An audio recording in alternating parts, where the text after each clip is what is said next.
Hello again, everybody, and welcome back to the channel. Thank you so much for joining us today. Well, we've got another pistol video for you here today, and today we're going to be taking a look at the Glock 36 chambered in .45 ACP. You know, I've mentioned this before, but every once in a while I will encounter a firearm that's been around for a long time, but for some reason I just never got around to it and it becomes new to me. In many cases, I find myself asking the same question, which is, why did I wait so long to pick this thing up? And while it may not be a popular opinion, I've long been a fan of the .45 ACP cartridge for one simple reason: I shoot it well. And there's some other reasons that I'll explain as we get into this, but I guess the question we're going to be looking at now is, does a single stack non-1911 .45 have what it takes to become a good everyday carry firearm, and does it make sense to do it? Well, we're going to find out that and more in just a minute.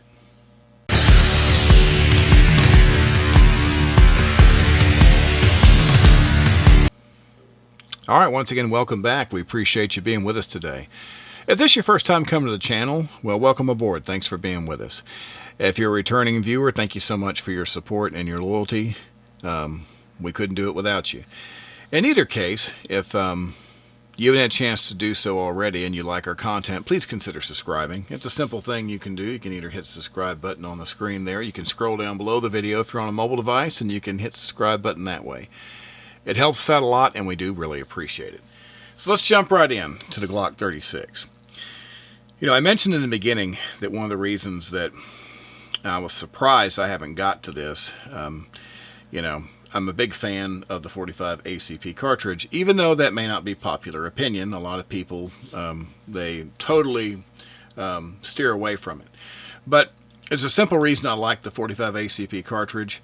There's a couple, actually, one of which is I shoot it well. And, you know, most of the time when I'm talking about shooting .45 ACP, of course, I'm thinking of a 1911. I do a lot of shooting with 1911s, and I've always enjoyed them. And but of course, they're quite a bit heavier. You know, these are metal guns, and even if you're using a smaller version, like a little 3-inch barrel, you know, like this little Kimber, these are still considerably heavier to carry. And so all these things have to be considered, because one of your primary considerations in a carry firearm is comfort. Well, it's funny that I'm just now getting to the 36, because the very first Glock that I ever owned was the Glock 30. So you're talking about the double stack version of the subcompact .45 ACP. And just taking a look at them here, I think it's important that we do this comparison, because what looks like a small comparison on paper actually ends up being a huge comparison in the way they feel when you have them on you. And very quickly here, we'll do a quick safety check. You can see that we are empty, because you see that's a 6-round magazine plus 1, and you can see that we are safe and we are empty here. So you got 7-round capacity in the 36 here, and in the 30, you can see that is a 10-round magazine plus 1 in chamber, which is also clear and safe. Okay, so you've got total of 7 rounds in one and 11 in the other. And we'll talk about those differences, but like I say, they seem slight. But if you do a direct comparison between these two, well, they seem like they're the same length. Well, they are. They're the exact same length. Where your differences come in is, first of all, the width. You've got 5 millimeters less width in the 36 than you do the 30. You've got a couple of millimeters less height in the 36 versus the 30, but the weight is one that you're really going to see. If you do a direct comparison on the weight, the unloaded weight on the 36, this is a 22.4 ounces versus 26.28 ounces, and then loaded 26.8 ounces, 33.69 ounces. So there's a considerable difference. And between the width and the extra weight, which of course you have more rounds in it, and that's exactly what's doing that. But that's something you have to think about, because I've carried both of them and you can really tell the difference between the two.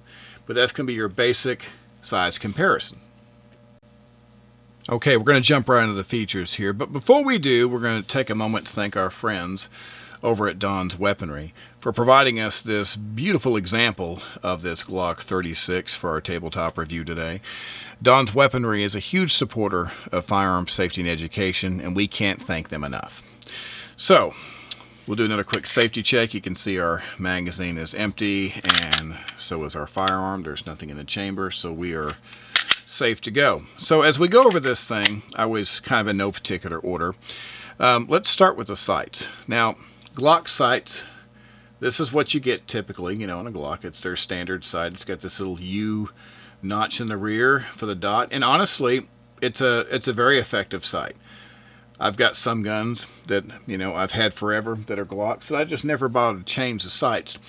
But that's probably because it's one I don't carry. If it's a gun I carry, I typically like to do something a little different. And a good example, for example, on this Glock 19, you see I have these True Glows. These are TFOs. So you've got your fiber optic component there, and you've got your tritium as well.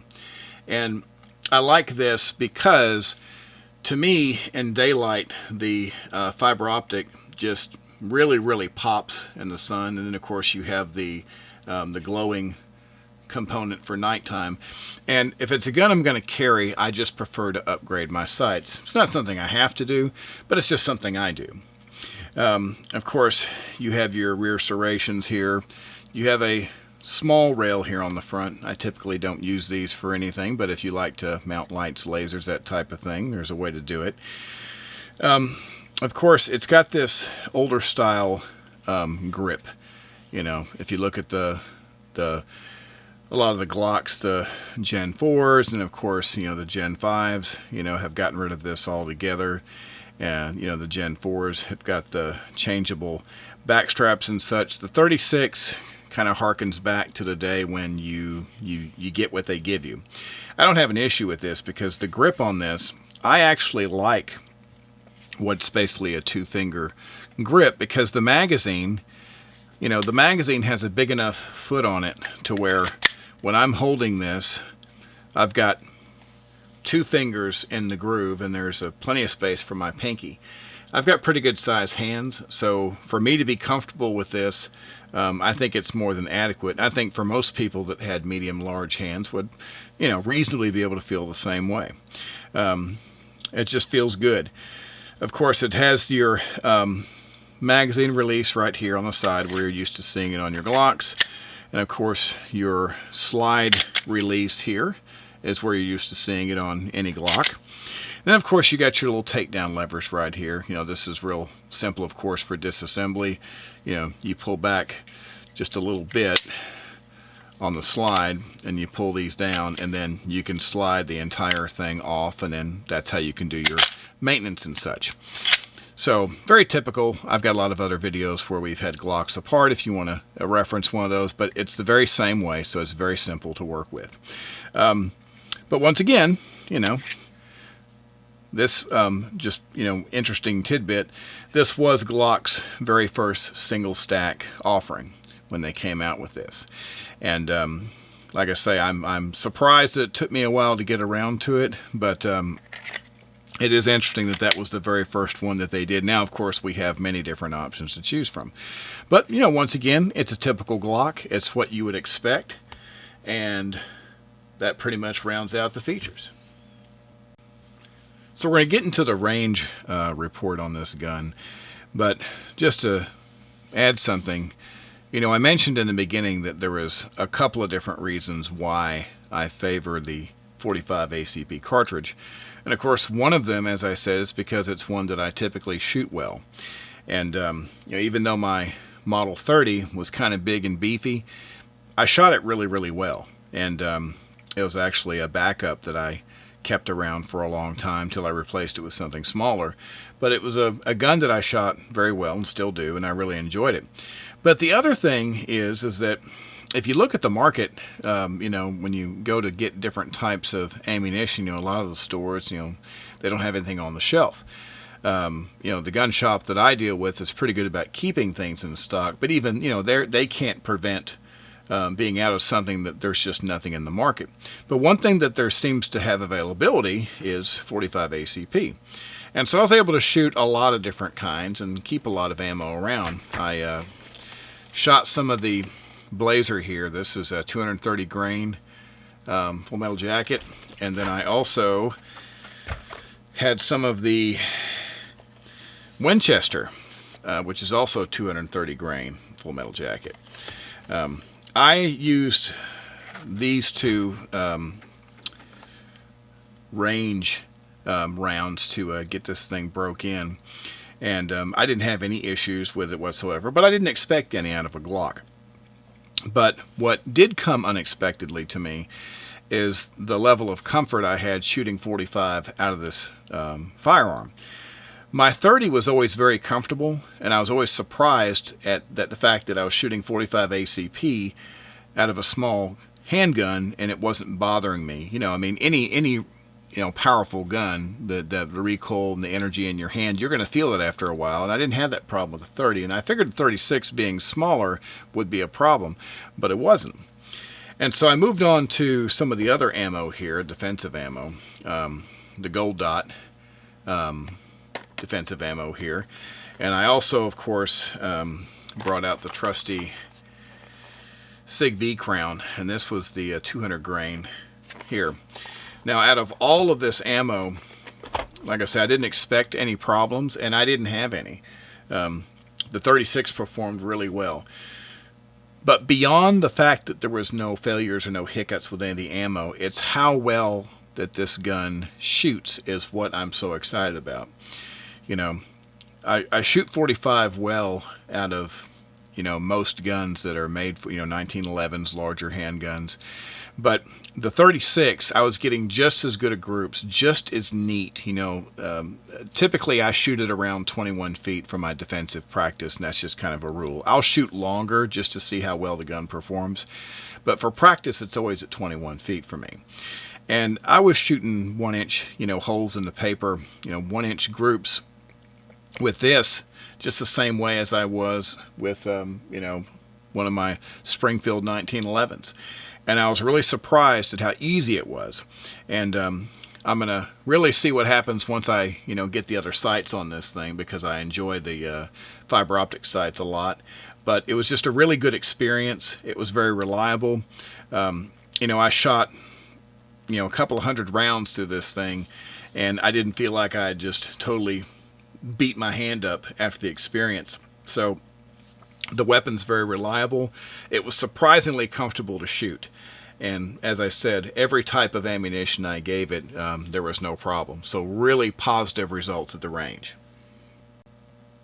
So what's it like to carry the Glock 36 as a concealed carry weapon? Well, I tried several different methods, and they were all very, very comfortable. The first thing I thought of, well, in my mind, just because it was a 45, I kind of prepared myself to carry it in something that would handle a heavier weapon. And so I start off with a little Black Hawk here because it's got a little, retention. You can load this up, and you've got your release right here. And so that makes for a very secure grip on the weapon that way. In addition to that, of course, I have several of these, crossbreed holsters here, leather and Kydex, and same thing. This is the kind of thing that is a really easy, neat fit, and you've got leather to kind of keep it off your body here, and 2 clips to stabilize it. And once it gets broke in, you can see that it's a really comfortable way to carry, and it's a good stable way to carry a firearm. I'm a real big fan of the Crossbreed Super Tuck, which is what is being featured there. And of course, I've got a lot of people that will sneer when I break these out, but pretty much every single firearm that I buy that I'm even considering for carry, I'm going to buy a sticky to go with it, for 2 reasons. It's not just because I'm going to carry every single thing in a sticky, but when I'm storing different guns in the safe, well, you've only got a certain amount of room on, say, a shelf or whatever. And, and if I have a firearm inside a sticky like this, and I'm going to stack several of them up side by side, this is a way to protect it, And if you do decide to carry inside it, well, it's already got the correct holster designated for it. But since we're talking about the sticky, I did carry this in the sticky as well.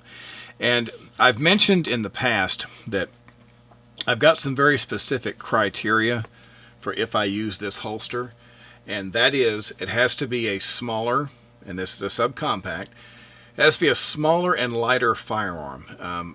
You'll never see me carrying a USP compact. You'll never see me carry, a Glock 19. As the weight increases, as I get to a little bit, larger, wider, and heavier, I get away from that. But anything that's below a certain weight for me, where I feel like it'll stay put, is where I get these. Because, once you have this cinched up in the waistband, it works as advertised. This will stay in the waistband. And the thing I like about it is that if you're getting into the vehicle, for example, let's say you carry at, 3 o'clock position, and you're getting in the vehicle and you don't want it to interfere with your seatbelt, or you don't want it to poke the back of your seats, well, you can very easily, push it, change the cant, make little adjustments inside your waistline, and put your seatbelt on, and you can go down the road. Then when you get out, if you need to just reach down your belt and move this a little bit, you can do it, and it's easy to do. That's one reason why I like using these. But using all three of those methods, it was equally comfortable. Actually, between the three of them, the sticky is probably the most comfortable way, because there's minimal holster. You've got the firearm covered, and then you just have this small bit of protection on the outside, and it keeps, all parts of the firearm except just a small part of the grip off the body. And I found that to be a really good experience. So a fully loaded Glock 36 is just as comfortable for me to carry as a lot of my metal revolvers and a lot of the other small subcompacts that I carry. So I was very impressed with how comfortable this firearm was. So overall impressions of the Glock 36. Well, I came into this prepared to really like this. I came into this also prepared to not be sure what to expect. But I've got several firearms I carry on a regular basis that are, 5-round and 6-round capacity, and I'm totally okay with that. 38s, 357 revolvers. I've even got some, really small firearms that are smaller calibers that carry about that same capacity. But to be able to have 6+1 capacity of 45 ACP, which is a round that has two things going for it, in my opinion, I shoot it well and it's available. And I think that matters. Obviously you can love a firearm to death, but if you can't buy ammo for it, it's kind of a problem. And 45 ACP has been something that I haven't had any trouble finding, at least not where I shop. But it's a really good shooting firearm. It's just small enough to where the way it feels compared to a Glock 19 is like night and day. There's not a huge difference, in these firearms. But like I say, on paper, aside from the, say the length on the 19, on paper there's small differences between the 19 and between the 30, but the way it feels is huge. Well, between it being extremely comfortable to carry, which is one of the biggest criteria I look at, it's a really great shooter. It's very reliable, and for a cartridge that I enjoy shooting anyway, it's created excitement for the 45 ACP cartridge for me again, which I haven't had for a while. So, I've got some sights that are supposed to be in any time now that we're going to upgrade on this, and there's a very good chance that this is going to be the new EDC for me. That would be my everyday carry, just because I'm that impressed with this firearm. And if you like shooting 45 ACP, and like myself, just for some reason you haven't had a chance to take a look at this, I think you should. Because like me, I think you'll be surprised. Alright. Well, that's going to do it for today. Once again, we really appreciate you watching.